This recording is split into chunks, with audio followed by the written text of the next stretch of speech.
welcome to Desperately Seeking the 80s. I am Meg. And I'm Jessica. And Meg and I have been friends since 1982. We got through middle school and high school together here in New York City, where we still live. And where we podcast about New York City in the 80s. I do Ripped from the Headlines. And I do pop culture. This is the first time we have seen each other since our launch party. Our launch party, which was magnificent. It was, and it was at Malt and Mold on 21st and 2nd. I haven't responded to Kevin's lovely email to us. Did I tell you that I sent our aged parents to 26th Street by accident? No, why? I don't know. I was so flustered with all that was going on. My dad was like, well, where is it? I'm like, it's 26th and 2nd. Work it out. Look it up. Oh, no. And they didn't look it up. So they just went to 26 and I'm the glad freezing you didn't cold. I'm glad you didn't share that with me that night. I wouldn't have because I shared was so anything with you flustered. that night. Are you kidding me? There That were would have been so so many cruel. moving parts. But, oh my gosh, the people did so well in the 80s trivia. Yes. It was a really, really good party. It was good. I'm very, very pleased with it. And Kevin at Malt and Mold was very pleased with it, which warmed my heart because I felt like he was hosting us, but then he said thank you to us, which just makes it feel like win-win all over the place. Well, I hope that people bought a lot of beer. And that they'll go back because it's such a wonderful, warm place. It's the nicest place. It's very special. Yes. And it's special. It's so special it needs a theme song. Malt and Mold needs a theme song. Oh my God. They need like a Cheers-esque I love theme that. song. I think that would do wonders for them. What a great idea. Should we do I know. just like our do we other have musical the skill offerings? set for that? No, we don't, but we're gonna figure it out. We're gonna be like, what can we rip off that sounds vaguely? Maybe this is an AI moment. No, it's not. No, that gives copyright problems. Yeah, because they feed all the data in from things that already exist. I know how AI works. I'm just saying, and then what will pop out is the Cheers theme. And then we'll be like, this song is great. However could that have escaped us before? Oh, wait, what, Kevin? Oh, you went on quite a journey there. I did. I'm caffeinated. It's Sunday. You know that I like doing the podcasts when it's a weekend morning-ish because I'm much more peppy. I haven't had enough time to be soured on the world yet. That I don't think I did know that. I'll keep that in mind. There's nothing we can do about it. I mean, like our schedule as it is like a jigsaw puzzle. Yeah, it is as it is, but you know. But anyway, happy launch. Happy launch.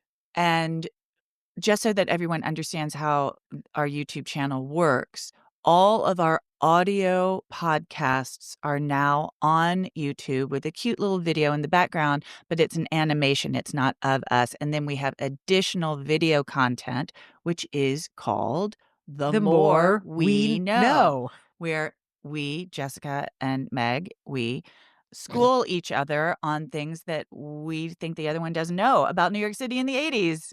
Yay! It's really fun. They're like 5-minute little videos. Yes. And they're adorable. And they'll come out. I don't know if we don't really have a regular schedule for those, but there's one out now, and I'll put up another one this week. Yeah, if you've wondered what we looked like and you wonder what we, the amount of eye rolling we do at each other, you will see it in real life.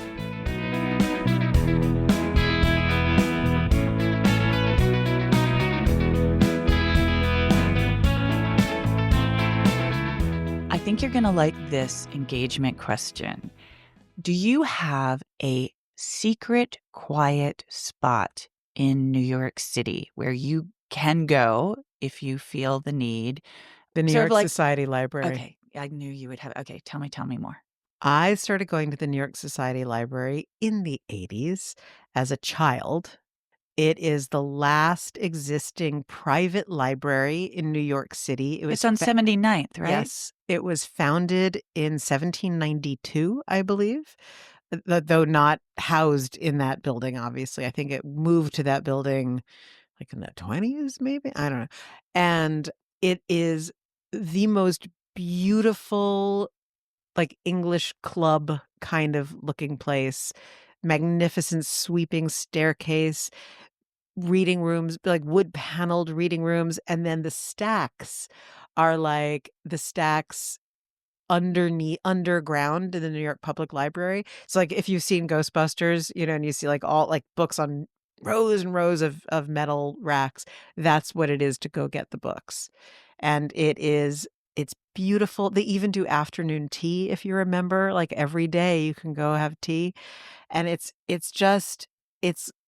gracious, and it's beautiful, and it's peaceful, and everyone is there because they love books, and that makes me so happy. Do you have to be a member to go inside it? Beyond the front desk, yes. But it's a very, very low membership fee. So it's like you can go to the Met, for example, without being a member, but to get inside of the New York Private Society Library, library. you need to be a member of that Correct. library. Okay. Correct. But it is a very low membership fee because, they certainly want people to come. And the other thing they do, and I don't think that I don't think you need to be a member for this, but you need to get a ticket. They do all kinds of literary talks and lectures and discussions every week. Books that are coming out, books where it's like the 200th anniversary of something, and they have exhibits. So it's wonderful. Cool. Thank you for sharing. Mm-hmm. My sources are New York Magazine and New York Times. Mm-hmm. On January 3rd, 1985, 3 bodies were found in an apartment at 25 Tudor City Place, which is a stone's throw from the UN at 42nd and 1st.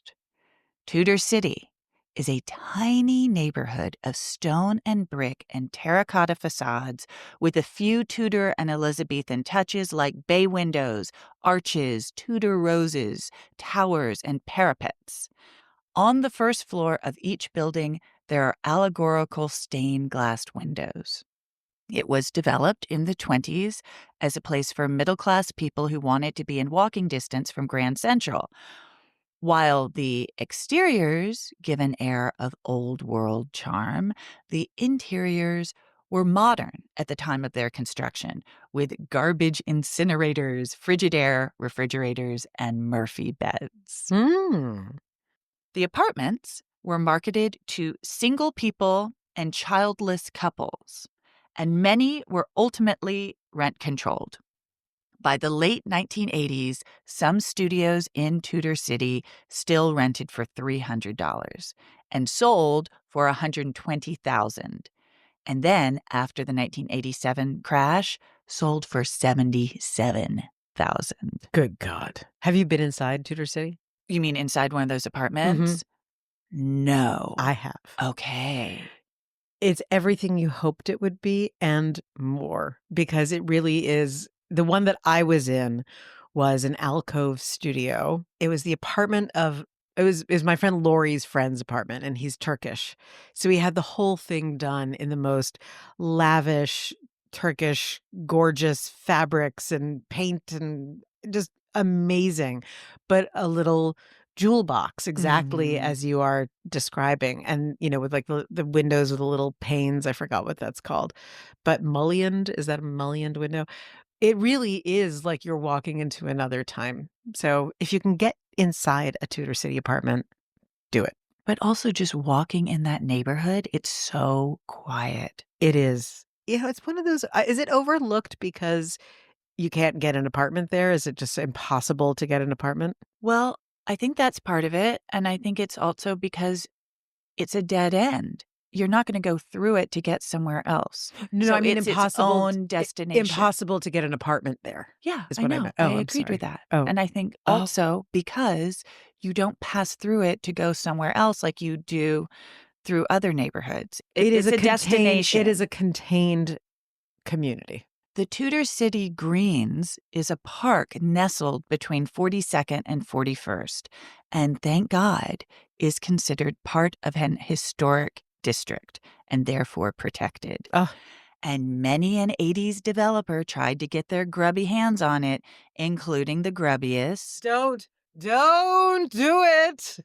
Helmsley and Trump, but they weren't able to do it. Too Good. bad for you. Good. So, yeah, you know what? You can go sit in a beautiful, quiet park that's Really, I think mostly just the neighbors enjoy. Fun fact. Mm-hmm. But back to the 3 dead bodies. Enough about beautiful, lovely things to do. Here's the carnage. At 9:50 a.m. on January 3rd, Laszlo Stern entered the Tudor City studio apartment of his friend George Senty, a 62-year-old photographer. George had given Laszlo a key and told him, "If I don't answer the phone, come and wake me up." Laszlo had not heard from George since New Year's Eve, so he headed over. When he entered the apartment, he saw the body of George Senty with 4 bullet wounds in his chest, lying face down near the front door. 6 feet away, on the couch, were the bodies of 29-year-old fashion model Piroska Lantos and her friend, 37-year-old Agnes Gramis, each with 2 bullet wounds in their chests. Wait, I'm confused. So if they were face down, but their chests were visible.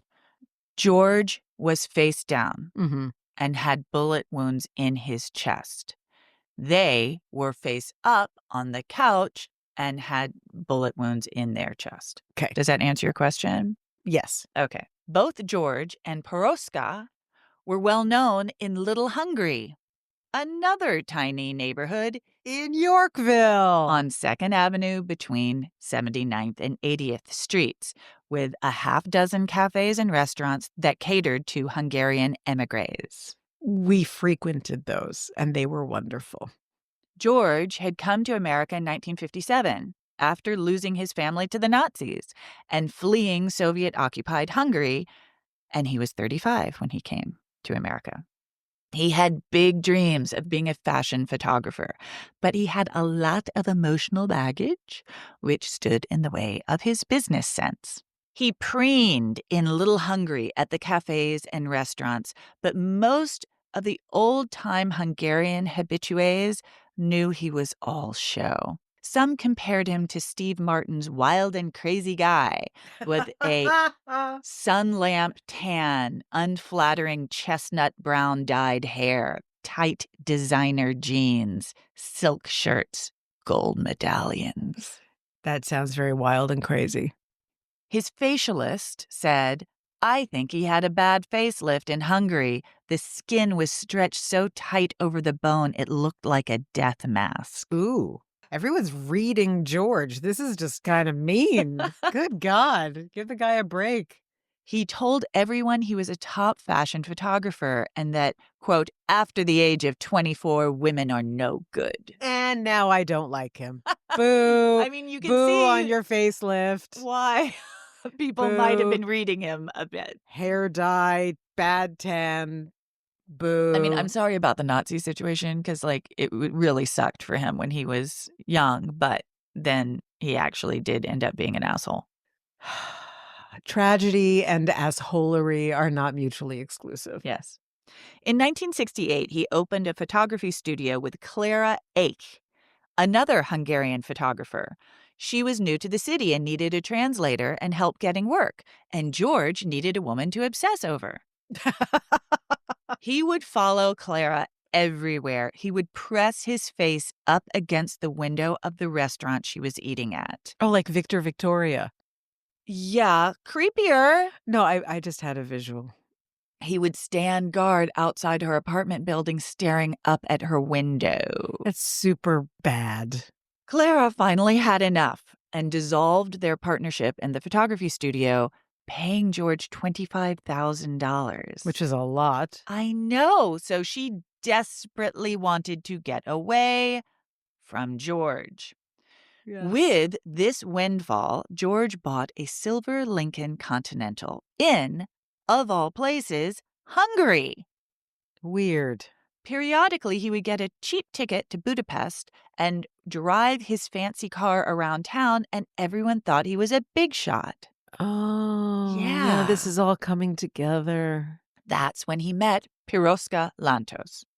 In 1978, Piroska was 23 and already a top model in Hungary. She'd grown up in a war-torn country and married young. Her first husband, an architect, was controlling and abusive and jealous of her career, and they divorced. She married again to a graphic designer, but he was even more jealous than her first husband. Ugh. Ugh. Piroska wanted out of her marriage, and out of the country. She was considered Hungary's top model, but as an employee of the state, she made only $200 a month. Oof. She dreamed of coming to New York. And George Senty, who she assumed was a famous, connected fashion photographer with his fancy car, said he could help her once she got there. He wooed her with furs and jeans and makeup he smuggled into the country. You know what you just reminded me of? Do you remember how jeans were currency back then? Yes. Yes, And blue jeans, like Levi's. and also Coca-Cola shirts. Yep. Yes, but blue jeans were like Like that was like the big ticket item if you were trying to, I don't know, woo someone, But you're right. trade with someone, anyone coming from outside of the United States, it was a big deal. It was a big deal, and if you were visiting somebody in certain parts of Europe, if you could bring, like, Coca-Cola T-shirts or jeans, like, Mhm. they were like, "Oh my god, thank you so much," because they just didn't have access to that stuff. Right. Yeah, that Yeah. was interesting, wasn't Yeah. it? That's I like hadn't thought about that in so long. You just said yeah. he wooed her with furs and blue jeans, and I'm like, what a moment. He photographed her in front of the Danube and told her the photos would appear in Vogue. Piroska's family hated George. Her mother said he had on so much gold jewelry he looked like a Christmas tree. And George started telling all his friends in Little Hungary that he was engaged to Piroska. Oops. It's unclear if Piroska was saying anything to anyone about the George situation. She was a very private person. Some said she was shy, some said she was cunning. All said she was mysterious. Then, after years of yearning to break out of communist Hungary, Piroska somehow managed to get to Paris in 1980. There, she married a Frenchman, became a French citizen, and was signed by a top modeling agency. Things were looking up. She had one close friend in Paris, Agnes Gramis, who had also fled Hungary and was working in Paris as a housekeeper. And all was well until Piroska's new French husband turned out to be a scam artist who kept showing up at her modeling jobs demanding money. She could really pick 'em. Yeah, that is definitely a theme. Hmm. She was actually scared for her life. And who did she call? Creepy George. Creepy George Senty, her rich photographer friend, and begged him to help her get to New York. George was thrilled and started telling everyone that he was going to marry the most beautiful woman in the world. Piroska arrived in New York March 7th, 1984, and George set her up in the studio apartment at 25 Tudor Place. And that's not really what Piroska had in mind. Like, he'd been talking big, and she showed up at 25 Tudor City, which, I mean, no slam on Tudor City, but it wasn't the place where a top fashion photographer would live. Facts. Fair. Piroska quickly realized that George wasn't the man he claimed to be. But she barely had time to deal with that. She signed with Legends Modeling Agency and was soon appearing in ads for Barney's and Gimbel's and was walking for Bob Mackie and Diane von Furstenberg. Not bad. She was 29, older than most fresh faces, but she started booking immediately. She was soon making $2,500 a day. Damn. Yeah, and she moved to her own place at 399 East 72nd Street. Oh, nice. Yeah, but George wasn't going to just go away. That wasn't really the George way. Wait, did you say 72nd Street? Yeah. Okay, so she's on 72nd between 1st and 2nd. Nice.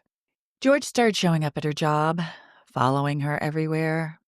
She told one friend, "Ugh, I'm fed up with George. He's old and ugly. He keeps telling me he loves me and that he'll wait forever. I'd rather die first." Guess what? Sorry, that was just wrong. Poor Piroska. Yeah. On December 17th, her friend Agnes came to New York to visit Piroska. George hated Agnes. He called her a Nazi bitch and was ferociously jealous of the women's friendship. He had 2 mattresses delivered to Piroska's place and told the delivery man to put them on opposite sides of the apartment. He thought they were having sex. How peculiar. Were they? I don't know. Hmm. I mean, if they were, I'm like, oh, she finally found somebody who, she could be happy with. And if they weren't, he was just being a jealous dick. But also how bizarre that he would deliver the mattresses. Well, that was his way of saying you're not allowed to sleep in the same bed. No, I'm just saying it was a very weird thing to do. That's all. I get the message. It's still Okay. just cuckoo cuckoo. Yeah. That's it. Agnes wasn't a huge fan of George either and kept encouraging her friend to cut ties with him. For most of December, George stalked and harassed the 2 women, leaving countless messages on the answering machine and chasing them around town. On December 31st, Agnes had lunch in Little Hungary and told an old friend that George had finally agreed to leave Piroska alone. The 2 women would see him that night for the last time. They'd agreed to have dinner with him. At 6:45, George left a message on another Hungarian friend's machine. I will probably not see you again. Tonight, I'm going to end the Piroska affair. I'm going to throw acid in her face and then shoot her. Now, the friend didn't do anything about that, which is a bummer. Then he went and picked up Agnes and Piroska and took them out for dinner in Soho. Their waiter later told the press, they looked so unhappy, I thought it was a funeral. They all stayed out until 4 a.m., returning in the wee hours to their respective apartments. So, they spent a miserable night together and everyone went home, and that could have just been that. But then the next evening, January 1st, no one's gotten enough sleep. Clearly. George picked them up for dinner again. So remember, the women were like, one more dinner. And then they're like, okay, we'll see you again. Mm. Ladies, let this be a lesson to you. Just the one. Even in fact, how about none? How about none? So this time, after dinner, they went back to George's Tudor City apartment. Mm.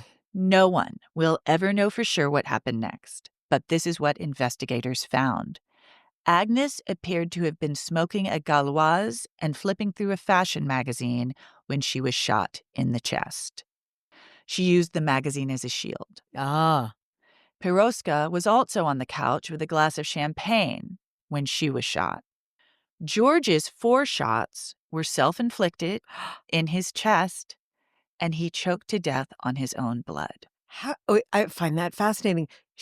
How can you shoot yourself Bang, 4 bang, times? bang, and then choke on your own blood. So he wasn't shooting himself in the heart. He wasn't shooting himself in the head. He was shooting himself in places where it just wasn't fatal. And he just kept shooting himself. Ugh, fucking lunatic. Yeah. A tape recorder was found with George's voice. Hello, Radio Budapest. This is George Senty. I'm speaking in the name of Piroska Lantos. How long can she stand this miserable shit-filled life with me? For another 10 days? The denizens of Little Hungary weren't very shocked by the news. Leave it to George not to put the gun in his mouth. He was so vain. Oh my God. What a Look, soundbite. these Hungarians are hardcore, man. I'm just saying. They survived a lot. Exactly. They didn't suffer fools gladly at that point. And those that lived in Tudor City, quote, this is a very quiet neighborhood. Very romantic, actually. It's like an oasis. It's so scary to think something like this could happen in your own building. So it's a tale of 2 neighborhoods. And it's a tale of obsessive love. Yeah. Hmm. No, she was only here for a few months. It's also a story of, I guess, the effects of war. War? I mean, Well, everybody was forced to make choices based on the results of the war that they all managed to survive. And being in a communist country. Yeah. Yeah. There are many interesting things that you've just laid out for us. I'm not going to go super political right now, just a little tiny something. One of the things that we grew up with was the knowledge that World War II was not ancient history. Yeah. We lived with World War II as a thing that happened to and around the people who are part of our daily lives. Right, especially because we were in New York, because so many people who did survive the war came to New York. Correct. And uncles who served. And I worked at the Simon Wiesenthal Center when I was a teenager. Like, if did you see the show Nazi? What is it? It's Al Pacino. It's the Nazi Hunters. Oh, I did see one episode. The only It whether was it was filmed at the House of the Redeemer. unsurprising. The point of which is just that it was still in the news, and we've talked about this on this podcast with Kurt Waldheim, that finding Nazis was still an activity and prosecuting them while we were in high school. And so Right, they were, when like, you hiding out in the suburbs and stuff. exactly, like, oh, the Nazi next door. Yeah. Stephen King wrote that book, that short story, Apt Pupil, at that time about a kid who is indoctrinated by his next door neighbor who is a Nazi. So that's all something that was very much part of our lives and now is treated like ancient history. And there are a lot of very, very bad things that are happening right now as a result of that disconnect that we don't experience. So we see it as insanity that is very connected to reality. The story that you've told is a story of PTSD. It's a story of survival and how that war echoed for decades and in so many different ways, usually tragically, as is the case here. Yeah, I feel awful for her. I mean, she finally made it, and she was only here for a few months. There's always some fucking guy with a gun. And what's she supposed to do, you know? That was sort of depressing too, that it seemed like the only options she had were through men, and those men did not have her best interest at heart. Well, she had $200 a month, right? So she's got nothing but her face. Also, what struck me is that, like, how think about Marla Hanson, who we've talked about. These really terrible guys, like, so frequently we've heard, like, the go-to is, I'm gonna slash her face. I'm gonna throw Yeah, acid on her acid face. face, Your yeah. face, your face, your face. That's how I'm gonna ruin you. Because I'm you gonna made take me feel bad about myself. Yes, and your face is the commodity that you've got. Your looks are what you have. I'm gonna ruin and of course, it does ruin your life when you're blinded by acid or whatever, but how they go for the face. It's very interesting. But yeah, how else and that's the tale of survival that I'm referring to, that when you have no money, you have to go to people who have money. At the time, women didn't have you didn't have this giant pool of women who were Right. embracing Good point. other women, and there weren't organizations and committees and outreach. Women for women didn't exist, right? So to survive, you just have to find whoever's got the biggest bank account and the most reason Influence. to want you around them. Yet another uplifting tale of murder, most foul. Ugh, George. Boo. Boo, wild and crazy guy.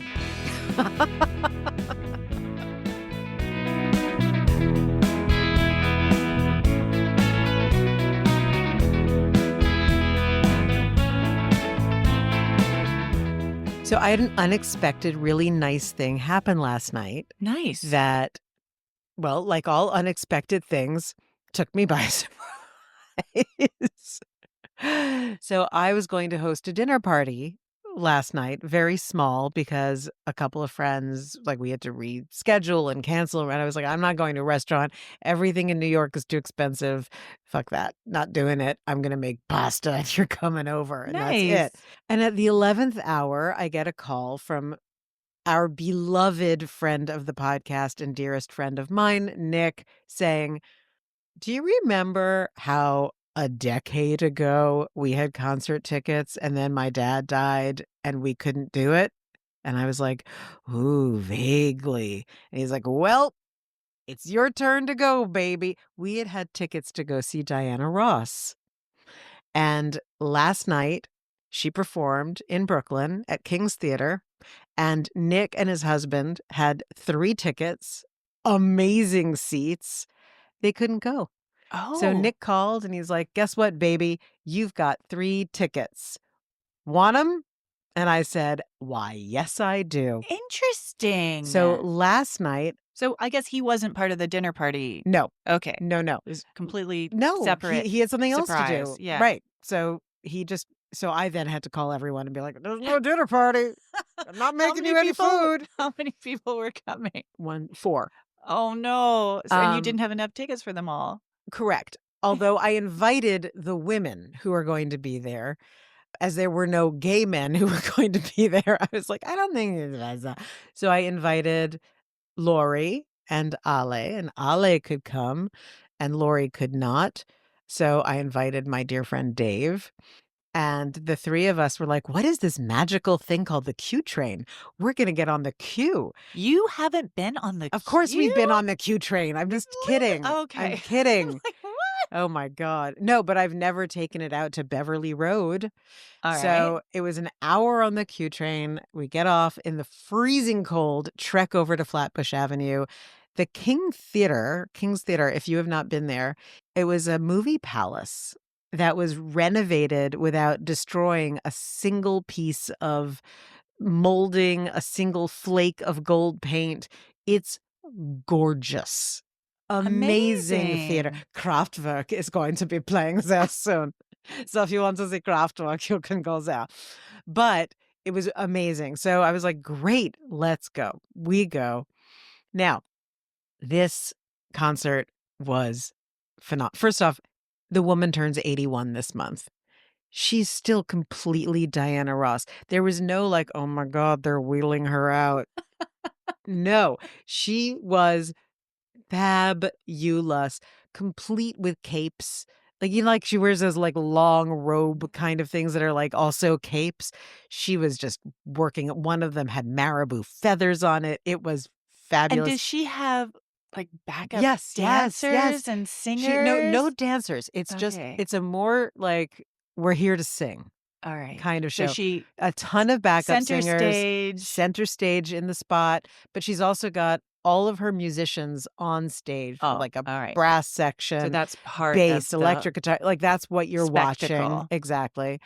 And she did the hits. And so, knowing her audience, I'm coming out, that's where we begin. Now, the audience, just for pure pleasure, I have to tell you, the age range was 20 to 920. And the demographic was split almost 50-50, not quite, between the Black residents of Brooklyn and gay men.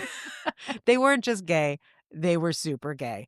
And they were super fans. So I was sitting there with Ali like, "I'm so happy right now. This is amazing." We had sitting in front of us a couple, Alan and David, from it looked like they're in their late 60s, from Charleston, South Carolina, super fans who were showing us photographs of their Motown shrine and shrine to the Supremes and each of the Supremes, Mary Wilson particularly, in their home. It was fabulous, and what I loved about it also was that it was, like, strong community. Like, everyone in there was really in a great mood, supporting each other, chatting with strangers, it was lovely. So I'm looking at Diana on stage in her orange outfit, and I'm like, "I know what you're referencing." So what we're gonna talk about today is July 21st, 1983, Diana Ross does her solo concert in Central Park. Awesome. And it was the largest turnout rivaling that of Simon and Garfunkel, who reportedly had 500,000 people in the park as their audience. Diana Ross, and I'm gonna have a moment of like, of course, because she's a woman, they didn't tally it well, but they said between 400 and 800,000 people were there. And the reason that this concert is so well remembered is because some of the footage and the still photos of it are mind-blowing because Diana Ross, as a true diva, sang through a rainstorm, a thunderstorm, a It lightning storm. was epic. So she is, in her Diana open arms on the stage in Central Park, the rain just soaking wet, but looking incredible, arms out, singing up to the skies.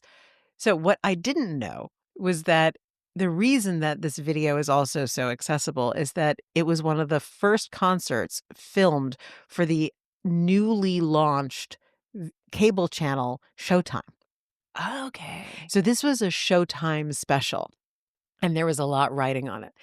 That was one thing. The other thing that this whole concert was riding on was that it was a free concert, but the merch that was going to be sold was to finance a children's playground in Central Park, the Diana Ross Children's It's a Playground. wonderful playground. Well, it wouldn't have happened if they had let the events of July 21st be where things ended, because so I saw the footage and I was like, "Oh, I fucking love this woman." So she's singing. The rain is just beginning to start. First, and you can see the cloud, like the shot from the stage, you can see the clouds rolling in, and it's just getting darker and darker out. And you're like, "Oh, what's going to happen?" And you can see the crowd is getting a little restless. And as she's singing, and she did this last night, she's also talking. She's like, "La la la, reach out and touch." No, no, don't touch that person over there. You're fine. Don't do any. She's like, "Reach out and I'm like, "Oh my God, you are gonna own everything." Like she is so in control. It was amazing. So the rain starts and she's like, "It's just a little rain. We're still going." And she's singing and she's got she looks like she's sparkling just from the raindrops. And now it's starting to rain more. And she stops singing and she's like, "Everybody calm down." And then she points to one side of the stage and she goes, "They're calm over there. You can pull it together." It's like, I can't believe I'm watching this. And obviously this was kept as part of the special. So she's just now yelling at the audience, like, "Behave." So she's Mama Bear. "Behave yourself. That's enough." And mind you, this is 1983. This is hundreds of thousands of people who are mostly affluent people who are in the park for this reason. Now there's mayhem because of the rain. And now it's also lightning and it's Right. getting And bad. it's a And little scary. there are cables Right. everywhere. So they There was have to shut it danger. down. Yes. Yeah, But like, before they of being shut it electrocuted. Yes! Before they shut it down, she being, again, not only the diva, but also the business genius, she says, "We have to shut it down, but we're all coming back tomorrow." No one had agreed to this. No. So now the parks department and whoever had donated all the labor, the sound equipment, the recording equipment, everything, now they've got to do it again. And mind you, it's still raining. How are they going to do this? So before we even get into that, let's talk about the fact that, well, it's New York in the 80s, and there are tons of affluent people who are now trying to find their way out of Central Park. They are getting mugged left and right. No, don't tell me It's that. true. So So, there's like, this basically, the unbelievable muggers are like, "Well, we know where you're going to be at a certain and they time of basically, night." stretched a net across the I exit. can just see all these Upper West Siders like, "Run for it." Exactly. Are you running from the mugger or the rain? Does it matter? Get out of my way. So people are getting mugged. And in the Why is meantime, that funny? because it's just the mayhem to be expected. And The people who were the engineers were like, "Well, we now have cables that are sitting in mud and water. Yeah. What are we gonna do?" Well, the stops raining. Overnight, they are using dryers and everything they can imagine to dry out the equipment so that they can actually do what she has now promised, and the reason they're gonna do it is because there's gonna be a stampede of 500,000 people coming back. Right, and There's there's no nothing they stopping can that. do. Right, There's nothing they can exactly. So, Oh my god, you there you can't just, go. like, post on Instagram, "It's canceled." Like, they're N showing up. No, you have people now showing up. Mind you, the other big problem about that first night was that no merch was sold. Not good for the playground. Not good for the We're not gonna playground. have a good sandbox. And that merch was also ruined, some of it. I mean, everything was soaked. Okay, sorry, I have to ask, weather report? No one knew that it was going to storm? From what I can gather, it was nothing like this was expected. Like, Okay. maybe a sprinkle, like and, the equipment you have to have a lightning storm for them to really be like, "Wow, this is fucking danger," and, like, flooded so that you've got cables sitting in water. On a normal stage, a little bit of rain is fine, perfectly fine. This was not that. And it's a summer storm. You know what summer storms in New York City are like. You're like, "Oh, this picnic is fuck."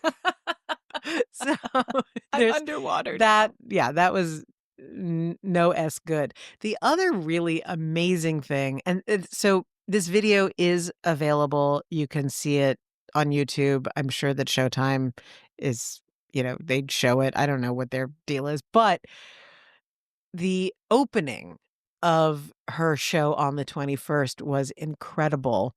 She had So this is the next night. no, the first night. Okay. She had the Bernice Johnson Dancers. They were a dance troupe from Harlem opening the show, doing a West African inspired dance with grass skirts. They looked like they were kids, some of them. So it was very, very charming and very like visceral. And she loves to project images of her history and herself. So while they were doing this dance, there had been some photo shoot with her where she's like, remember the Hungry Like the Wolf video? Yeah? Like that, Okay, kind okay. of. So they're dancing, and then Diana comes, like, rises out from the middle of them wearing this so they're in grass skirts, so she's got this costume that kind of has the same movement as that. It is the most outstanding, fringed, multicolored, rainbow-hued Issey Miyake creation, and she's, like, twirling, and all of the tassels are going. It's amazing, and then she sheds it and is the smallest person you've ever seen in your life. Like, remember how you came over today and I was like, "Oh my god, Meg, I found wildlife in my bathtub." And I was like, "Look at this little tiny, tiny green caterpillar. Where on earth did it come from?" And you're like, "Put it in a plant." I'm like, "No, it'll eat the roots." And I throw it out the window because 'cause I'm a bad person. Okay, that caterpillar, bigger than Diana Ross. Okay. So she's like this little wraith in an orange spangled outfit, and she looks amazing. So when she's on stage and it's pouring and she's like, "Shut the fuck up. It's just a little rain. You behave yourself." You're like, "Yes, Miss Ross. Absolutely. Not a problem." The other thing that was happening in the 80s that had to do with Diana Ross is that her daughters, Rhonda and Tracy, went to Riverdale. Mm. Tracy is our year at Riverdale, was in Nick's class. I went to Back to Nick. I went to Brown with both of them. Well, you got them on the tail end. And took a dance class with Chasey. It And was fun. Rhonda performed last night. Oh, wonderful. That's Yes. great to hear. And she too was wearing an orange kimono-esque cape scenario. Ale and I decided that we are going full cape from now on. We Love love it. it. Like, it covers your ass. It's dramatic, and you feel like a Like, boss. cape. You're like So it do it's you like a kimono, but imagine if it just sort of goes around the shoulders and magically hangs from there. okay, so you still see, like, your boobs. It's not like a hair cutting cape. Where you're just completely It's covered. to the floor, but it's open. It's open. Yes. Great. Okay, I can see that being a good silhouette. Yeah, no, it's just dramatic. It's pure drama. Yeah, so they on July 22nd, the concert came back. Everybody came back. It was a success, but they never were able to raise money for the playground. Oh, no. So she just donated it herself. Last night, I felt like I had the great privilege of seeing what might be her last concert Oh, tour. my goodness. And her current album out is called Thank You, which was really the theme of the show. It was, this is who I am, and it's because of my fans, and thank you. So it was very That's poignant lovely. and very, very lovely. How old is she again? She's about to be 81. Okay. Honestly, I would have thought older just based on how long her career is. She started when she was Very young. 15. Wow. She said she started singing when she was 13, and I think they were discovered when she was like 15 or 16 and instantly were a thing. So could you imagine your whole life you're a star? Your whole life. Mhm. That's got to be weird. Oh, the other really cute thing talking about whole life is she brings people up onto the stage, and she brought Rhonda's son, Ryan, and his friends on. So her grandchild was on there with her. It was very cute. Love it. So anyway, 1983, July 21st and 22nd, Diana Ross owned Central Park and then gave back. It is, in fact, a beautiful playground. It is so well designed. It's got little nooks. It's a whole adventure, sort of choose your own adventure kind of playground. It's wonderful.